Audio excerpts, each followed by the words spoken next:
Welcome to Asian English Institute. This is R. Sharma. Today I am going to talk about narration. In this narration, I am going to tell you how to change future indefinite tense, future continuous tense, future perfect tense, future perfect continuous tense while changing from direct to indirect speech.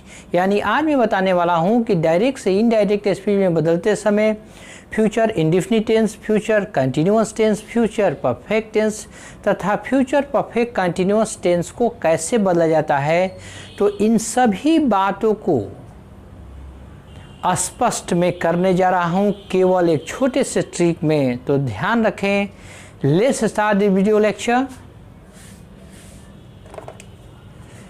ध्यान रखिए, किसी भी future tense में शैल या will के बिना sentence को नहीं बनाया जा सकता है।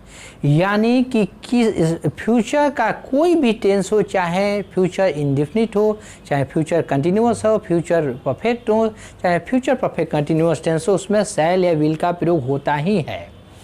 तो करना कुछ नहीं है, जहाँ पर भी आपको शैल का प्रयोग हुआ हो तो उसे इनडायरेक्ट स्पीच में बदलते समय शुड में बदल दीजिए, और विल का प्रयोग यदि हुआ हो तो उसे इनडायरेक्ट स्पीच में बदलते समय वुड में बदल दीजिए अकॉर्डिंग टू सब्जेक्ट। सब्जेक्ट के अनुसार हो यानी कि सब्जेक्ट के अनुसार कहने का मतलब यहाँ है कि हमारा नियमता यह है कि आई और वी के साथ शैल का प्रयोग होता है, बाकी सब्जेक्ट के साथ विल का प्रयोग होता है। तो यदि रिपोर्टेड स्पीच में यहाँ कहते हैं इनडायरेक्ट स्पीच, ये इनडायरेक्ट स्पीच में INDIRECT इनडायरेक्ट स्पीच, यदि इनडायरेक्ट स्पीच में कोई सब्जेक्ट, यहाँ डायरेक्ट स्पीच में दे रहा हूँ डायरेक्ट स्पीच, ये ध्यान रखिएगा कि यदि डायरेक्ट स्पीच में शैल हो तो शुड और विल हो तो वुड में बदलेंगे। तो यदि यहाँ पर आई या वी सब्जेक्ट दिखाई दे रहा है, यानी सब्जेक्ट यदि आई वी है तो उसके साथ शुड का प्रयोग करेंगे, और यदि सब्जेक्ट यहाँ पर आई वी को छोड़कर है, जैसे ही, सी, इट, दे, राम, यू, तो वहाँ पर वुड का प्रयोग करेंगे, क्योंकि शैल का प्रयोग आई और वी के साथ ही होता है और बाकी अन्य सब्जेक्ट के साथ विल का प्रयोग होता है। लेकिन इसमें अब शैल और विल का प्रयोग करना आम बात हो गया है। किसी भी सब्जेक्ट के साथ किसी भी एक्जुअली वर्ब यानी कि शैल या विल का प्रयोग किया जा रहा है, लेकिन अकॉर्डिंग टू ग्रामर या कंसेप्ट ऑफ ग्रामर जो मैंने रूल बताया, आई वी के साथ शैल का ही प्रयोग होना चाहिए और बाकी सब्जेक्ट के साथ विल का प्रयोग होना चाहिए। तो ध्यान रखें। अब ये ध्यान रखिए, अब मैंने एक एक सेंटेंस को बता दे रहा हूँ। मैं पहला बताने जा रहा हूँ, यानी FUTUR future INDEFINIT future indefinite tense को। तो ध्यान रखिए, डायरेक्ट स्पीच में ही से टू मी आई के साथ शैल होगा, आई शैल राइट अ लेटर, यानी मैं एक पत्र लिखूंगा। तो यहाँ पर देखिए शैल का प्रयोग हुआ है हमारा ये रिपोर्टेड स्पीच में, तो इसे विल में यानी कि इसे हम लोग शुड में बदलेंगे। अब इसके अकॉर्डिंग टू सब्जेक्ट के अनुसार, जैसे इसे इनडायरेक्ट स्पीच में हम लोग बदल रहे हैं, तो ही सेड को हम यहाँ पर टोल में बदल देंगे, डबल इन्वर्टेड कमा के बदले में टू को हटा देंगे, क्योंकि टोल अपने बाद में टू नहीं लेता है, जो ऑब्जेक्ट होता है वो सीधे उतर जाता है रिपोर्टिंग स्पीच में।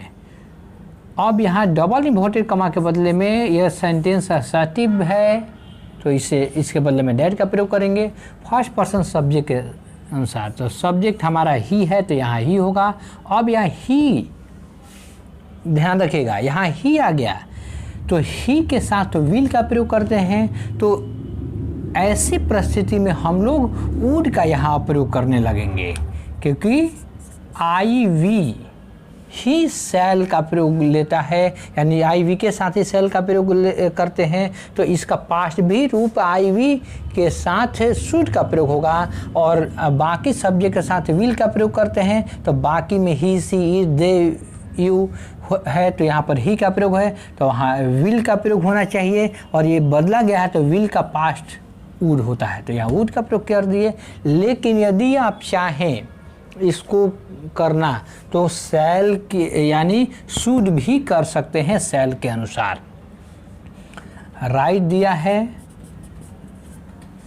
अ लेटर, क्योंकि मैंने बताया कि आज की डेट में आम हो चुका है सेल विल का प्रयोग करना। क्लियर हुआ?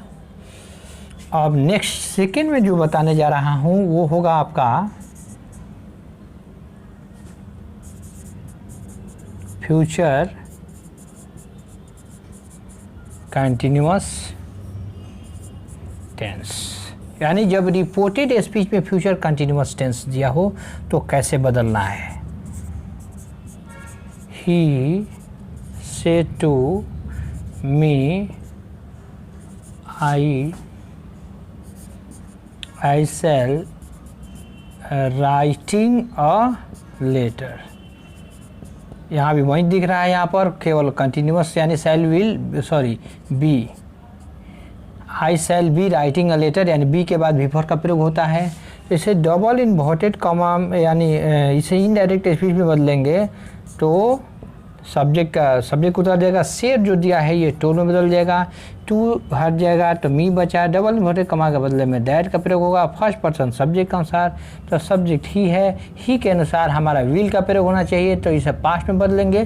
पास्ट में क्यों बदलेंगे? क्योंकि यहाँ इधर का सेंटेंस पास्ट में है, इधर का सेंटेंस पास्ट में है, इसलिए विल न लगाकर वुड का प्रयोग करेंगे। यदि ये प्रेजेंट या फ्यूचर टेंस में होता है तो विल ही यहाँ प्रयोग होता। Would B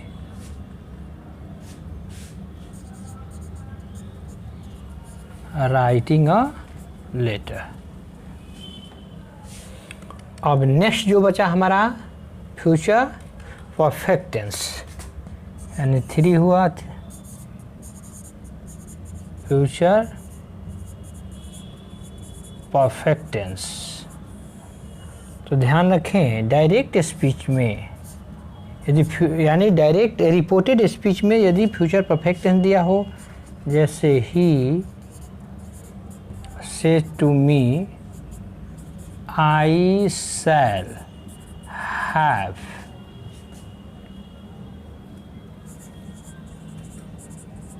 reached there by 10 o'clock। यानी कह रहा है कि उसने मुझसे कहा कि मैं 10 बजे तक वहाँ पहुँच जाऊँगा। तो यह सेंटेंस देखिए फ्यूचर परफेक्ट टेंस में है, तो इसे बदलेंगे इनडायरेक्ट स्पीच में, तो ही सेड को टोन में बदल देंगे, टू हट जाएगा तो मी होगा, डबल इन्वर्टेड कॉमा के बदले में दैट, फर्स्ट पर्सन सब्जेक्ट के अनुसार ही, सेल यहाँ पर है तो ही के अनुसार सेल विल होगा तो विल का पास्ट होगा would, WULD have, REACHED reached there by 10 o'clock। तो मैं उम्मीद करता हूँ कि आप लोग को अच्छी तरह ये समझ में आता होगा। तो मैंने क्या इसमें क्या बदलाव कर रहे हैं, केवल सेल के जगह के स्थान पर शुड या वुड का प्रयोग कर रहे हैं, बाकी जो है जेव का टेम जो दिया है डायरेक्ट स्पीच में वो उतर जा रहा है। प्रत्येक टेंस में ऐसा ही होते जा रहा है। इसमें भी सेल के बाद देखिए शुड का प्रयोग कर दिए, बाकी ऊपर का ही जो है मटेरियल वही उतरा, यानी जो वर्ड दिया है वही वर्ड का प्रयोग किए उतार दिए। केवल हमारा पर्सन बदल रहा है तो पर्सन को बदलना है, और अन्य पार्ट ऑफ स्पीच यदि दिया हो तो वो भी बदलेगा, क्योंकि इधर का टेंस पास्ट में है। इसमें भी वैसा ही है, इसमें भी वैसा ही हुआ। अब एक लास्ट वन जो बच गया वो है फ्यूचर परफेक्ट कंटिन्यूअस टेंस। इसमें भी वही काम करेंगे, केवल शैल विल की जगह पर हम लोग शुड आउड में बदल देंगे। जैसे डायरेक्ट स्पीच में ही से टू मी, उसी को ले रहे हैं आई से ही। आई शैल हैव बीन, यहाँ दिया है लिविंग कर देते हैं।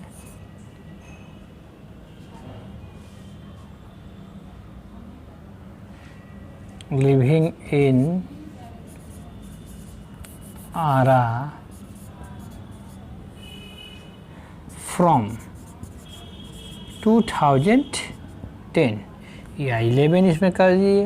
ये करेंगे he said to me I shall have been living in Arrah from 2011, यानी कि उसने मुझसे कहा कि मैं 2011 से आरा में रहता रहूँगा। या यहाँ थोड़ा भविष्य की बात कह रहा है, इसलिए हम यहाँ पर 30 कर दिए, यानी 2030 से मैं रहता रहूँगा, यानी आरा में रहूँगा। तो इसे इनडायरेक्ट स्पीच में बदलेंगे तो केवल क्या करेंगे, शैल विल की जगह पर यानी शैल की जगह पर शुड का प्रयोग कर देंगे। अकॉर्डिंग टू सब्जेक्ट के अनुसार, वो सब्जेक्ट यदि दूसरा कोई हो तो उसके अनुसार विल का प्रयोग होगा। ही सेड को टोल में बदल देंगे, टू हट जाएगा क्योंकि टोल अपने बाद में टू नहीं लेता है। मी डायरेक्ट उतर जाएगा, डबल इन्वर्टेड कमा के बदले में दैट। फर्स्ट पर्सन सब्जेक्ट के अनुसार, तो सब्जेक्ट हमारा ही है। शैल दिया है यहाँ पर, ही के अनुसार जो होगा हमारा शुड नहीं होगा, वुड होगा, क्योंकि अकॉर्डिंग टू सब्जेक्ट के अनुसार शुड और वुड को मैनेज करना है। आप यहाँ पर शुड का भी प्रयोग कर सकते हैं, कोई गलती की संभावना नहीं होगा। ऐसे अकॉर्डिंग टू ग्रामर आई और we take should and rest of the subject like he, she, they, you take would. He told me that he would